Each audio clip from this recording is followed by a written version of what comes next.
Welcome back to the Ritzy Travel Guide. My name is Bill, and today we've got a really fascinating, fun episode. We're going to be taking a look at all the new cruise ships ready to be launched and come on stream for this year and into 2024. And there are some really interesting ones about to be launched. In this video, we're going to take a look at 9 of these new cruise ships. And there's a very varied selection coming on, from the luxurious to the plain opulent, the fun and whimsical, those ideal for kids and families, and the cruise lines that are engaging world-famous interior designers to give their ship that special look. And at the very end, we have perhaps the most surprising ship launch of them all, from a country you would never expect, that could quite possibly take the cruise market by storm and change it forever. So buckle up, there's a huge amount to look at. And the first of the new cruise ship offerings we're going to be looking at is from Celebrity and the Ascent. It's scheduled to launch in December of 2023. It will be across 17 decks, and it's one of the Edge class of ships, and is attempting to take Celebrity ever closer to the uppermost segment of the luxury cruise market. And the deck space does look as though it's going to be contemporary and quite magnificent. And to achieve this luxury feel, they've engaged the designer wand of British Uber designer Kelly Hoppen. It will have a signature touch all over the ship. They're striving for chic upmarket, and the proposed interiors look very glamorous, and a far cry from just 10 or 20 years ago when Celebrity looked a little bit standard. So a completely modernised look for Celebrity, and I personally think it's going to sell very well, albeit probably pricey. I don't see Celebrity giving out cut price deals for this ship for at least the first year or two. The outdoor spaces are no less plush. From above, it almost looks like a serving dish, doesn't it? And the rooftop garden could be a posh suburb of a swanky Mediterranean resort town. The garden will feature al fresco drinks and entertainment. Also back for a return, just like on Celebrity Edge, is the Magic Carpet, a restaurant and bar seemingly hanging off the edge that can move up and down, hence its name, the Magic Carpet. It really is a great looking ship. Can't wait to see that one from Celebrity. Looking forward to stepping aboard. Alrighty, Cunard fans, it's your turn. Let's take a look at their brand new offering, the Queen Anne.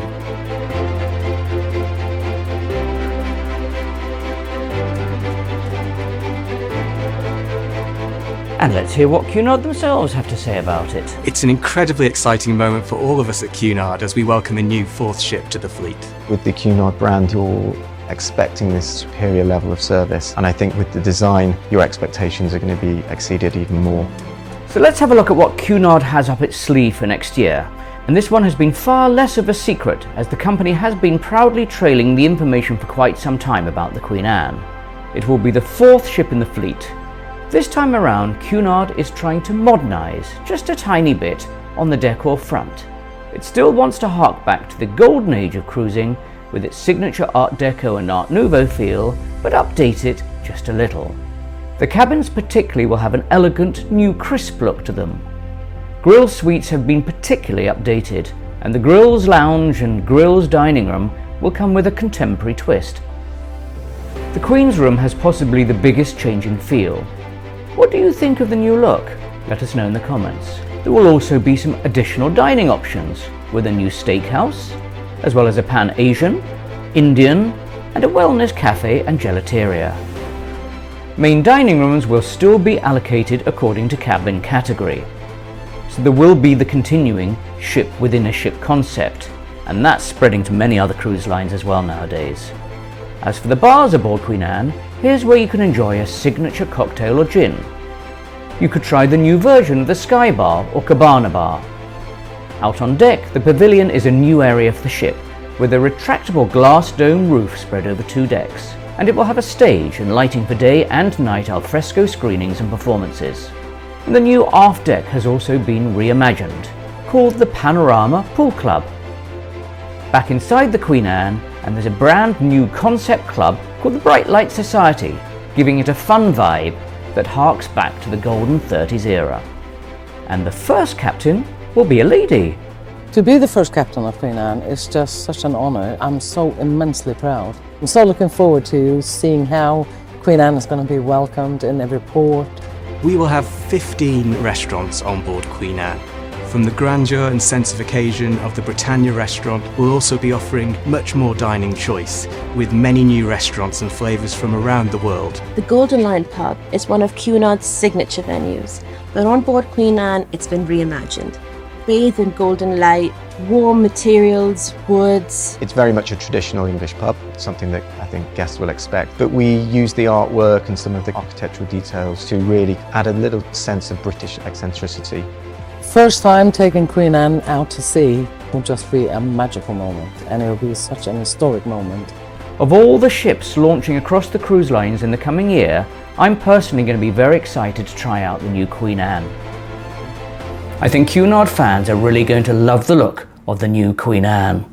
In the meantime, if you're enjoying this video, please do give it a thumbs up, as it lets us know we're on the right track, and we'll try to put out more of this sort of content on our channel. Now on to one of the big blockbuster releases of this year. It's Icon of the Seas from Royal Caribbean. And set to make a real blast in the marketplace is Royal Caribbean and Icon of the Seas. This ship is set to be the big daddy of them all. It will be the world's biggest ever cruise ship, and by some margin, with 7,600 passengers, beating its own record with Wonder of the Seas. There will be 20 decks, and together with 2,350 crew, that's a whopping 10,000 people aboard. Rather than being a traditional cruise line, Royal Caribbean and this ship can be considered the floating theme park of the seas. And that's the experience they want you to get from cruising with them. So definitely aimed at the family and kids market. One of the neighbourhoods aboard is Thrill Island, with 6 water slides and water raft slides, and the almost obligatory capsule drop. Then, taking the emblem from their Royal Caribbean logo, is the Crown's Edge, an elevated assault course. The floor disappears and you fly across. There's also mini golf with Lost Lagoons.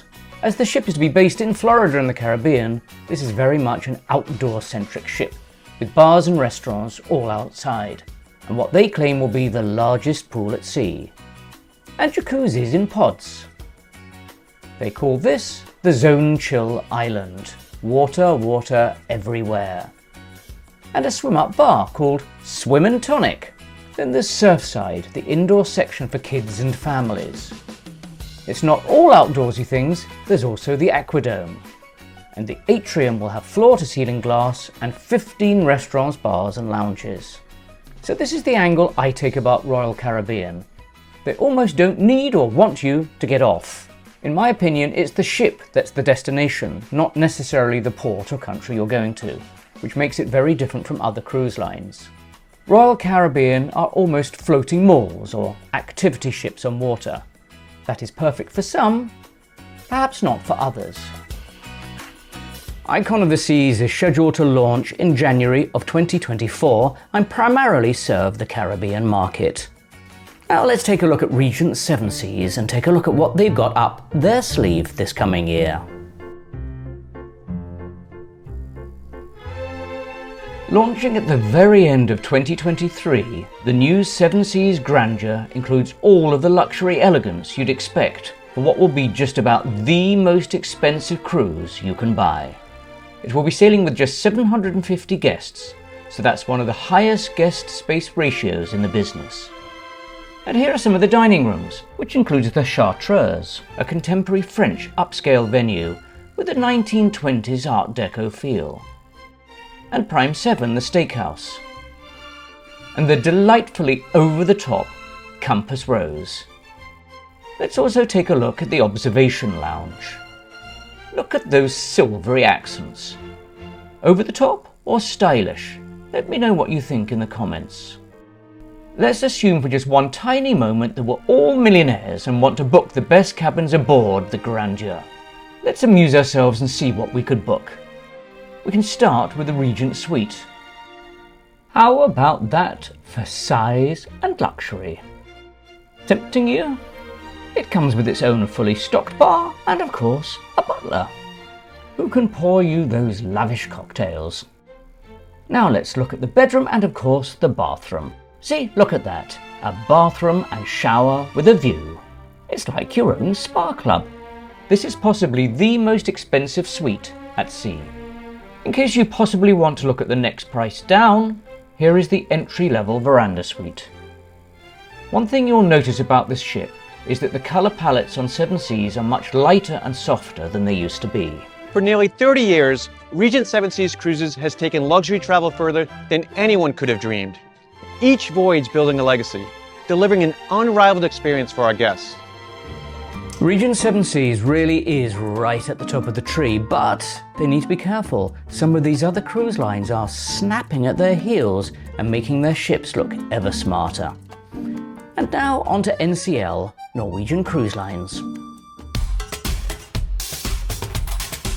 Their new product offering is the Viva. It's increasingly trying to aim more upmarket, but also has some of the best activities for families and adrenaline junkies afloat. And what you really can't miss is the racetrack, as it's 3 stories high and what they claim will be the largest racetrack afloat. They say you'll be whizzing around at up to 50 miles an hour. The ship will also have umpteen slides and their version of the drop, corkscrewing yourself right down the side of the ship. NCL is also trying to go upmarket in design. Here, as you can see, the deck space is really looking pretty good, with a great promenade deck and several infinity pools. The design is a long way from just 10 years ago on NCL, hence why I say it's part sports and family ship and part quite luxurious. I do like the look of it. Kudos to the designers, they seem to be getting it right. When the ship launches, I will be quite intrigued to take a look. Up next, and this is a really surprising one, Disney Cruise Lines. And they've done the unexpected. They've bought a second-hand, half-constructed ship from a cruise line that hasn't even got going. So why on earth would Disney do this, as they would very definitely normally build their own ships? In fact, they've been quite busy the past couple of years commissioning these new ships, such as the Disney Wish and the Treasure, which are coming out in 2024 and 2025. But we're not talking about those, we're talking about them buying someone's leftover ship. What on earth have they been doing? Well, the ship they bought over was going to be from a brand new company in Asia, and the ship was going to be called the Global Dream, and was set to be the world's largest ever cruise ship. What happened was, the company commissioning it, Genting in Hong Kong, went bust, and after a lot of toing and froing, Disney bought it up. This Global Dream would have held 9,000 guests and was supposedly going to cost almost $2 billion. Far, far larger than anything even Royal Caribbean has ever attempted thus far. And it was going to have a theme park on board with the longest ever roller coaster at sea. When the world went into turmoil in 2020, things didn't turn out. The company went bust and was left with this partially completed ship. For a while it looked like no one in the cruise industry was going to buy it. Then out of the blue, Disney announces it's going to buy it. And indeed, it's going to be finished off in Germany and specced out to look Disney-ish. We can assume they saved a bomb buying it and bought this second-hand ship at rock-bottom prices, enabling them to splash some of that cash on the fit-out. The exterior will almost certainly look like the rest of the fleet. Early renderings from Disney seem to have omitted roller coasters and a theme park. Not sure why. It will be fascinating to see the final result. I'm sure it will look every bit as Disney as any other in the fleet, even though it started off half Chinese. Fascinating and unusual story, that one, about Disney Cruise Lines. Anyway, they've got 3 ships coming up over the next year or 2. No, we haven't forgot them. Here comes Virgin Cruises. They're going to be launching 2 ships in 2023, Resilient Lady and Brilliant Lady, which is coming at the very end of 2023. The ships will hold 2,600 passengers and have 20 dining options. First off the bat, you'll note that they feature heavily on wellness and well-being, and one of the best equipped spas at sea. A hallmark of Virgin is the modern designs and red heavy colours. You won't get traditional cruise looking ID, much more modern art. As you can see, it's colourful and right at you. The nightclub is one departure which could be right out of a traditional Wall Street bar. The On the Rocks bar has a Manhattan lounge vibe going on, and the other bars are all themed and look very polished and thought out. The dockhouse is decorated as a length of rope. Let me know in the comments what you think of the ship's theming. Personally, I think it looks great. Back outside, and a play on words here, gym and tonic. If you like modern contemporary, you'll fall in love with the pool's area theming. Okay, now onto the cabins. Looks a bit like a Hard Rock hotel in red. They're 100% going for the funky vibe here, very much for the young at heart cruiser. But don't forget, Virgin is an adults only cruise. So if you think your kids are going to love this, you're out of luck. Kids can't come on board. You're going to have to like it on their behalf. Oh, and there's a hammock on some of the terraces. Okay, now on to the various suites, which have all got strangely curious names. There's the Seriously Suite. And then there's the Brilliant Suite. We see where they're going with these names. Some seriously green going on here. Oh, and a cheeky corner suite. Why not? Got that hammock again. Couldn't go without a gorgeous suite, could we? I think they should have called that the Purple Suite, don't you? So, what do you think of the names? Let me know. And then, if you want a large suite, what are you going to call it? Yes, you're going to call it the Massive Suite. I'm really liking the layouts of this. It's quite funky and quite unique. I'll leave it up to you whether you think you like the furnishings. I think some people will love it. Some might raise an eyebrow. Which category do you fall into? Virgin Cruise Lines really is very different from all the other cruise ships, and kudos to them for striking out on a different path. Next up, here comes Carnival with their new ship, the Jubilee. Launching at the very end of 2023, and it looks exactly how you'd expect a Carnival ship to be. Big, brassy, bold and, well, action-packed. Carnival is never short on drama. And you know if you're a potential Carnival customer, there's no doubting. There's going to be loads and loads of deck action. With the almost obligatory nowadays roller coaster at sea. Want a bit of peace and quiet? Strangely enough, on Carnival you can actually get it. And there's the Serenity adults only area. As for restaurants, as you can imagine, there's loads, so let's just look at a couple of them. Guy Fieri has a partnership with Carnival, so his burger bar is on board. There's also a tiki bar and cantina, bonsai sushi, and Rudy's Sea Grill. Now for the cabins. Aqua or azure blue seems to be the theme, and the colour scheme carries on to the suites and all the other staterooms. Look at Carnival getting a little bit upmarket here. And now we arrive at the really unexpected one that I told you right at the beginning of the video. Who is coming out with a new cruise line and a new cruise ship?